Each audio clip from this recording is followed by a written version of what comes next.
Hello everybody, my name is Joshua and I'd like to welcome you back to another episode of Coffee, Cats, and King, where we will discuss books, both new and old. I will share with you pictures of my cats will make you wish they were your cats, and I will drink enough coffee for me and everybody watching. Mug of the day is a slightly falling apart Bayside mug. I got this when I saw them play a couple years back in Florida, and it was a pretty special show for me. Beforehand, I actually ended up back there drinking coffee with the guys from the band, just talking about life and music and all sorts of wonderful things. So really cool experience, and so even though the mug is kind of falling apart at this point, I'm going to keep it around. But I am here today with a March wrap-up and plans for April. I did not do this back in February. I neglected to do so, and I'm kind of disappointed that I didn't because I read some really cool books in February. But I'm going to do it today. So I read 17 books this month. Technically, if you look at my Goodreads, 2 of those I finished April 1st. I'm including them on this list because I finished them in the very early hours of April 1st, and I read the rest of the book in March. I'm counting it, you know.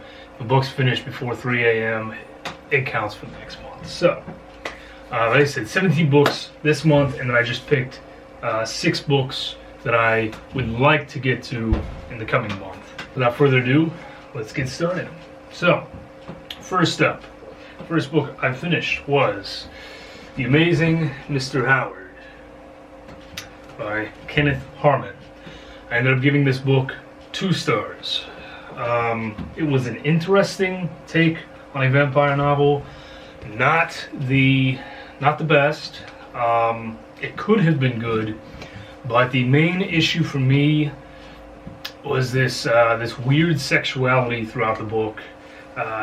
You know, Mr. Howard, he is this old man that every woman is attracted to, and I understand it's supposed to kind of go into the vampire mythos, but it was just very odd, and it didn't fit his character either. He's supposed to be this very prim and proper gentleman, and then other times he, you know, it was like he was a sexual deviant of some kind. It was very weird.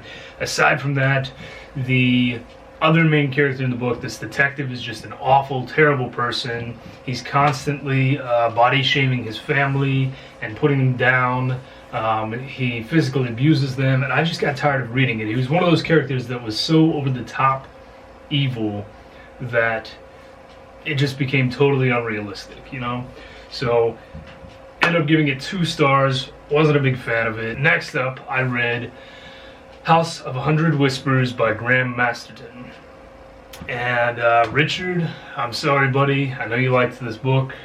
I did not. I ended up giving it 2 stars. I thought that his older work was much better, some of it. I thought that this book was in desperate need of some editing. The dialogue was just very cheesy and unrealistic in my opinion, and I just couldn't get into it. So 2 stars. Rich, sorry buddy, but you know, we don't always agree, and that's okay. After that, I read another book that he is not going to agree with me on, and that was Stephen King's Later. I gave it 5 stars. I really enjoyed it. For those of you that have read it, what was going on with that ending? Did you like it? Were you weirded out by it? Give me your opinions, because I'm curious what everyone else thinks. Yeah. After that, I went into some Orson Scott Card, known obviously for Ender's Game mostly, but I read his book Treason. And Treason is nothing like Ender's Game. In fact, it's nothing like anything that I've read from Orson Scott Card. It's insane. There is a man that is part of a family of regeneratives. They can regenerate any part of their body and heal from wounds very, very quickly. Well, he starts regenerating too much. So his body starts growing random body parts everywhere. and so he is shunned.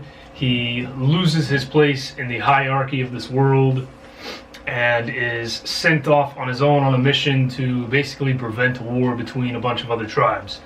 Now, this is a science fiction, or it's billed as a science fiction. A lot of times the science was so weak, though, that I felt like it was much more a fantasy than anything, because they just didn't even try and explain, you know, how these people can bend the earth to their will using science, you know. It was a really strange read, very much unlike anything I've read before. I ended up giving it 3 stars. I wasn't a huge fan of it, to be honest, and a lot about the book ticked me off, especially the ending. But it had some very unique concepts, and despite not really liking it the whole way through, I found myself wanting to continue the read, you know? So I gave it 3 stars at the end of the day. After that, I read Cabin at the End of the World by Paul Tremblay. I already have a review video up, so those of you who have watched that will know I ended up giving it 4 stars in the end. I was one of those people that did not mind the ending. I didn't mind it. I thought it was a good book, other than his portrayal of the young girl, Ren. I didn't think he did a good job there, but 4 stars in the end. After that, I read an anthology. I think it's the only anthology I read this month. It was called It Came from the Multiplex, and it was edited by Joshua Viola. I ended up giving it 4 stars, and anthologies are always kind of difficult to rate, in my opinion, because, you know, you have 20 authors in there, and if 16 of them do a stellar job, but 4 of them just completely bomb, I mean, how do you rate that, you know? So I gave it 4 stars. Overall, it was enjoyable, just like any anthology. There are a few in there that I didn't even finish. A couple that I finished, but they were just very lackluster, and then a few more that were absolute standouts. So I give it 4 stars. If you are a fan of B horror movies and of the old classic cinema feel, you know, where things are kind of grungy and dingy, then it's a good read for you. After that, I jumped into Deborah Sheldon's Figments and Fragments. I picked this up on Amazon for a couple bucks. It was one of the bargain books. I had never read anything by her, didn't know anything about her or her stories. I ended up giving it 3.5 stars. Technically speaking, the writing is stellar. My problem with the book is that the title is far too correct. Figments and Fragments. Nothing here is an actual story. Everything is just a tiny little bit or piece of a story, and it just wasn't enough to propel me forward, you know? There were these really great starts, and then nothing, and then a really great start, and then nothing, and after a while it just kind of wore on me, you know? I wanted an actual story, and I felt like nothing in here did that. So, I don't know, maybe that's just me, because I should have known what I was getting into based on the title, but 3.5 stars because the writing was awesome, but the stories themselves, they kind of, yeah. After that, I read Devil's Mixtape by Mary Borsellino. And it has an interesting cover, first of all. That's what intrigued me. I saw Gloria McNeely talk about this book, and it excited me about the book. So I picked it up, gave it a read. I gave it 3 stars at the end of the day. There's some really great writing in there. This is not a book for most people, though. A good portion of the book is told from the point of view of a woman in hell. She and a couple of her friends were school shooters, and so a lot of the book almost seems like a character study of past mass murderers, and it's very weird. Those parts I didn't mind as much, though. What I did mind is that there are all these arcing storylines that are supposed to converge, and I feel like she kind of failed in that regard, because we're also following this musical group. We're following this reporter that's following them around, and I don't know, I felt like things got very muddled at times. This is a book that definitely talks about a lot of subjects that some people will not be able to handle, though. It deals a lot in suicide, in school shootings, in mass murder, serial murder, all of those things, and oddly enough, it seems to look at a lot of them in a positive light. So, yeah, at the end of the day, it was really hard to even rate the book, but I gave it 3 stars because, again, the writing is good. The story itself, I didn't care for. I read Henderbell by J.D. Netto. And I was excited about this because, as you know, I love retellings of, Santa Claus and Christmas and everything like that. That's what this was. I gave it 3 stars. It's a very quick read. It's an easy read. But I feel like the book could not decide whether it wanted to be teen or adult. There's some cursing in there, some scenes of violence that kind of come out of nowhere. There are some very uncomfortable sexual innuendos and things like that. That was really the main reason I started wondering, okay, is this actually meant for teens or not? Because otherwise the writing is very simplistic, and it could very easily be picked up by someone of a young age and read through very quickly. So I felt like it was a little unsure of itself. I gave it 3 stars. It was decent. It wasn't great. Moving on. Next up, I read Don DeAmasa's Blood Beast, if it would focus. So, this one was another one that was really hard to rate. It did not end up being anything at all like what I anticipated. Based off of the cover and based off the synopsis, you would think that this book was going to be about a living gargoyle tearing people apart. And it's not at all. What it is a character study about a bunch of different people through their lives who have encountered this gargoyle at this particular mansion in their little town and who have been changed by it. So the whole story, like I said, is from childhood to adulthood of these particular characters. They're all awful characters, and they do awful things, they meet awful ends. So it's just that, it's a character study at the end of the day. And it is not until those last, maybe 30 pages that this gargoyle actually comes into play as a living, breathing character. That said, I enjoyed this book a lot. It is very clear that Don DeAmasa can write very well, but it needed editing, which is weird for me because it's from Pinnacle. It's one of those old Pinnacle horrors, and you would think that it would be edited properly, and it's not. There are words that are misspelled or words that are double typed. There's missing apostrophes. There's quotation where it doesn't need to be there, things like that. Aside from that, there are also some scenes in here that were very, very difficult to read. There's some trigger warnings in there, definitely. Some awful things happen to children in this book. There's a lot of violence, but it's a really great read, in my opinion. It wasn't what I was expecting at all, and so at the end of the day, I decided to give it 3.5 stars. I read Funeral Poems by Michael Ashby. I am a big fan of poetry. I'm a poet myself. I got this one for free off of Amazon. Thought I'd give it a try because it was quick. I didn't care for his writing. I didn't care for his poetry at all. I'll be honest, I thought it was very amateurish, and it was made worse by the fact that at the end of the poems, he would include comments from people online who liked his poems and talked about how great they were. I didn't like it. 2 stars. I applaud him for putting poetry out there in the modern world because that's much more difficult nowadays, but it wasn't good. 2 stars. I read Taste of Air by Gail Clear. This was not a typical read from me, but the synopsis kind of pulled me in. This woman gets a call one day that her elderly mother is in the hospital hundreds of miles away from where she's supposed to be.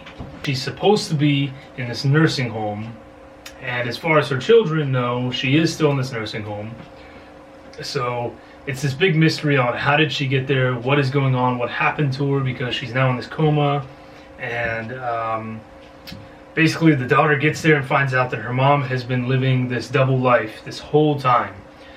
You know, she has a house out there and a dog and all these friends and people who have been involved in her and her, you know, close-knit family friend group for years and years, and they didn't even know about it. At some point, it kind of starts erring on the side of romance more than anything, in my opinion, because the mystery is dragged out a little more than it should be, I think, so that we can develop these characters. Like I said, not my typical read. I ended up giving it 3 stars. I liked it. I didn't love it. There you go. After that, I read The Lake by Stephen Galloway. I was excited for this one based off the synopsis. Very quickly, I realized that the editing was terrible. There was dialogue that was just very clunky. There were scenes that were either totally unnecessary or just needed to be reworked altogether. I felt like it could have been something good. It could have been a good, ghostly sort of horror novel with some very intriguing ideas, but it needs editing. So I'm not even really going to talk about the book itself. I think that until someone goes through and fixes things up, I'm going to leave it at 2 stars. Mr. Stephen Galloway, if you see this, I'm your guy. I can help. Let me know. Okay, moving on. Ooh, this one. Okay, I decided I needed to read some fantasy because I've been kind of skipping out on fantasy and science fiction, sticking mostly to horror lately. So I picked up one I was really excited about. This is The Baker's Boy by J.V. Jones, and this is the first in a trilogy called The Book of Words. It's got that old classic kind of fantasy cover, which is really cool. I want to say I gave this book 1 star, 1 measly star, and this is why. For a female author back in the 90s, I think J.V. Jones is the most misogynistic fantasy author I've read in a very, very long time. The book starts out in the first 10 pages with one of the king's men drugging and doing terrible things to the queen. Throughout the book, the main female lead is basically only there to be sexually harassed, to be molested, and to have attempted rape scenes happen. The book is 550 pages. In those 550 pages, someone attempts to do something to her no less than 6 or 7 times. So it is more than once every 100 pages that this happens. That's not including the times that she is just molested or touched in a sexual way. So that gives you a great idea there. Every male character is just terrible, okay? J.V. Jones seems to think that males cannot exist beyond burping and farting and talking about sex. Aside from that, every character is just awful, honestly. I didn't like any of them. I didn't like the book. The ending was terrible. I hated it. I hated it, and it's upsetting because I bought the full trilogy on eBay. So now I have these other 2 books, and, you know, I'm definitely not going to read them. It was terrible. Like I said, J.V. Jones, I hope that your stance on both genders, honestly, has changed, because if not, then you probably live a very sad life. So, yeah. Okay, next up, I read Jane Curry's The Mysterious Shrinking House. So this was a cute little book. It's only like 150 pages, you know, but it's an old scholastic classic, and it was really enjoyable. This young girl, she finds this dollhouse at an auction, and she wins it, takes it home, and her father are kind of exploring the dollhouse, checking things out, and they realize that it is far too detailed and far too intricate inside to be a typical dollhouse. So they're both very intrigued by it. Well, her parents go away for the evening, and basically something happens, and this little girl and her neighbor are sucked into the dollhouse. They are now miniatures in the dollhouse with a bunch of other people that have been trapped there, and the story goes from there. So it's really interesting. I love that kind of story. I thought it was very cute and whimsical and fun. I give it a solid 4 stars. It's something that you can sit down and read in an hour, and I love the cover. It's so enjoyable. On to the last 2. These are the ones that I finished April 1st in the wee hours. So, first up is Last Priestess by Elizabeth Baxter. I ended up giving this one 3 stars. It is part of a fantasy trilogy. It did a few things really well, okay? The main female lead is very strong. She is a priestess, the last priestess, but she can kick some butt. Actually, it starts out with her being hanged for killing 4 men. She was defending her sisters against these men, but that doesn't seem to matter. So she's being hanged for single-handedly killing these 4 soldiers and then fighting off a bunch of others. So I'm telling you, this lady is tough. She's cool. She's a very enjoyable character. There are a couple other really great characters in here. What I did not like is this book does a lot of telling, not showing. So there's a lot of info dump going on, you know. I think that maybe the author was just a bit too ambitious. It was good, it wasn't great. I really enjoyed the female character lead. She was really cool. But at the end of the day, I give it 3 stars. I probably won't read the rest of the series. So, and then the final book that I read was Christopher Paul Curtis's Bud Not Buddy. And this is the other book by the author of The Watsons Go to Birmingham. I've said before that that is a book I started reading as a child and never got to finish. So, of course, instead of buying that book, I bought his other book. Bud Not Buddy is a cool story. It was a Newbery Award winner. Again, it's very quick. It's about a boy growing up in an orphanage, and he lost his mom a couple years back. He never knew who his father was, but he decides he's going to go find his father. And all he has are these couple flyers and these few little clues that his mom left behind. What's neat about this book is that this book occurs right around the time of the Great Depression, and most of the cast, it is almost an all African-American cast. So we're kind of seeing their point of view during the Great Depression, just how difficult things were. But I think that Christopher Curtis did a great job of getting into the mind of this young boy. For the most part, he very much sticks to character as far as what this kid would actually know at that point and what he wouldn't. He does come off a little too young at times almost, but at the same time you can't blame him. You know, he doesn't have a formal education or anything like that, so I guess it still makes sense, really. I gave him 4 stars at the end of the day. I thought it was a great read, and still makes me really excited to eventually pick up the Watsons and go to Birmingham. So there you go. That was the 17 books that I read during March. I'm going to very quickly go through just 6 books that I picked to read this month. Again, I don't like doing a TBR because I feel like it's just too restrictive for me. It doesn't work for me, but I'm trying to kind of give you something in between. So, first will be William Hallahan's Keeper of the Children, which I showed off a while back in one of my pickup videos.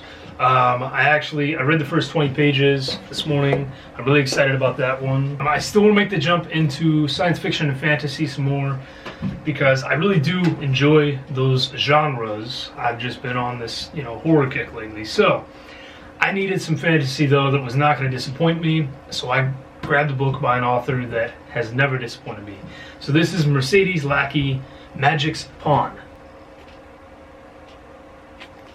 And this is the first in her Last Herald Mage trilogy. I think it's a trilogy. It could be just a series at this point. I'm not sure. But Mercedes Lackey, she never disappoints. She is an amazing fantasy author. She's always been very all-inclusive, you know. I mean, she's been writing about gay characters and trans characters since, you know, since the 70s and 80s, at a time when those things just weren't talked about. So, awesome stuff. She never disappoints. This is one from my book haul to end all book hauls, and the cover was so ridiculous that I have to read it before I get rid of it. I know it's going to be awful. I know that, but I have to read it. This is All Right, Everybody Off the Planet by Bob Autumn. And I know it's going to be terrible. You know it's going to be terrible because it says the lustiest science fiction novel of the year. And that's how you describe your book. It's going to be bad. Really bad. So I'm super excited. I decided I needed to jump into some classics as well. So, for this month, I picked Nathaniel Hawthorne's The Scarlet Letter. I have read this before. It has been some years since I've read it, but I have read it. It was rather enjoyable then. I'd like to see, now that I'm a little more mature, whether my thoughts have changed on it. For this one, I decided to cheat a little. It's another classic, but it is also horror. So, this is Charlotte Bront and Sherry Browning Irwin Jane Slayer. Yep, it's one of those Quirk classics. Really excited about it. I've read Jane Eyre before, so I think this will be a fun horror take on it. And then the final book that I definitely want to get to this month is a non-fiction. This is David Kaunau's Bang Your Head: The Rise and Fall of Heavy Metal. I don't know why it's the fall of heavy metal, because heavy metal is far from dead, people. But I'm excited about it anyway. So, there you go. Thank you all for joining me. I hope you have a wonderful day. Cheers.